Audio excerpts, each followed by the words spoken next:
דורית תגיד אם יש משהו אחר. בוא נוסיף.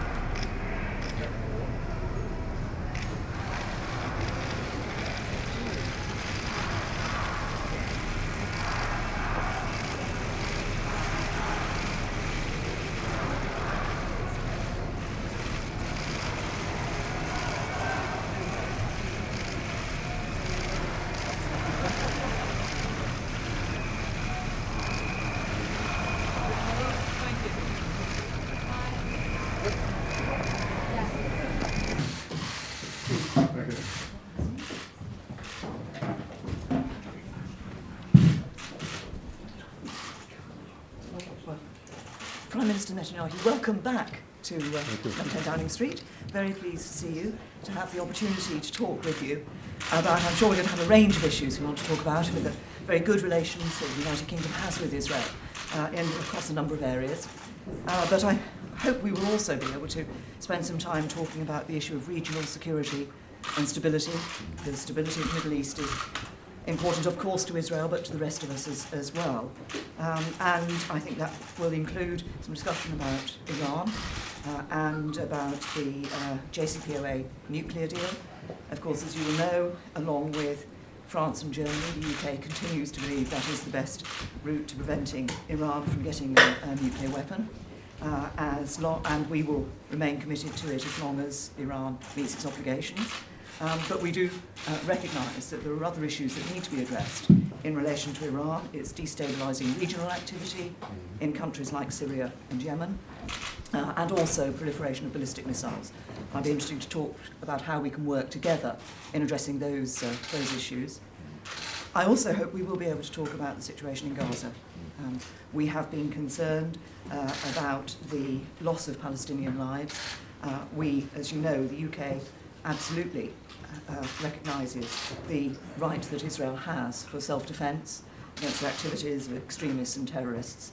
But with 100 Palestinian lives lost and a deteriorating situation in Gaza, I hope we can talk about how we can alleviate that situation, how we can ensure that we can get back to a position where we're able to find a way through to talk about a two-state solution.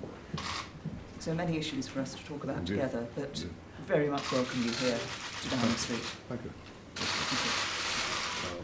Prime Minister May, it's always a delight to visit with you and speak with you about issues of common concern. I have to say that our relationship in this year, the 70th year of Israel's birth, is excellent. We cooperate in great ways in intelligence, in security, in technology, in trade, many, many other areas. And I think our relationship is going from strength to strength. Today I wish to focus on two issues, two goals that we share.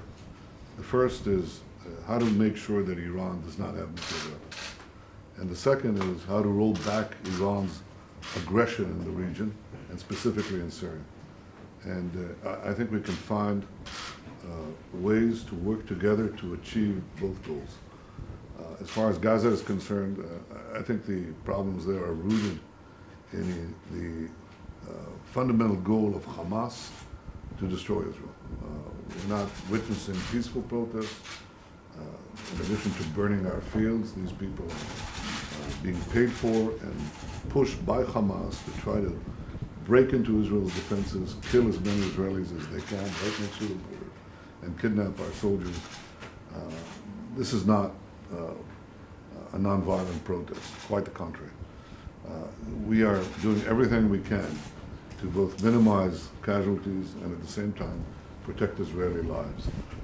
I think you recognize this. It's a new technique, it's a tactic of terrorists to attack civilian targets and hide behind civilians, or in this case use civilians as human shields. I think we should condemn it and discuss ways how we can prevent this. It's also true that the reason Gaza is in an economic and humanitarian crisis is because, one, Hamas diverts an enormous amount of resources from civilian needs to terror tunnels and other weapons of war. And secondly, the other part of Palestinian society, the Palestinian Authority, is cut back the money, a combination of choking Gaza financially from one Palestinian side and diverting resources for terror on the other side has created an economic crisis. I'd like to talk to you about that as well. And I know that when I do so, I'm talking to another democracy that is often challenged and often has to face these kinds of terrorist provocations. We understand that you live up to those challenges as we do, and I think we can do it together. And thank you.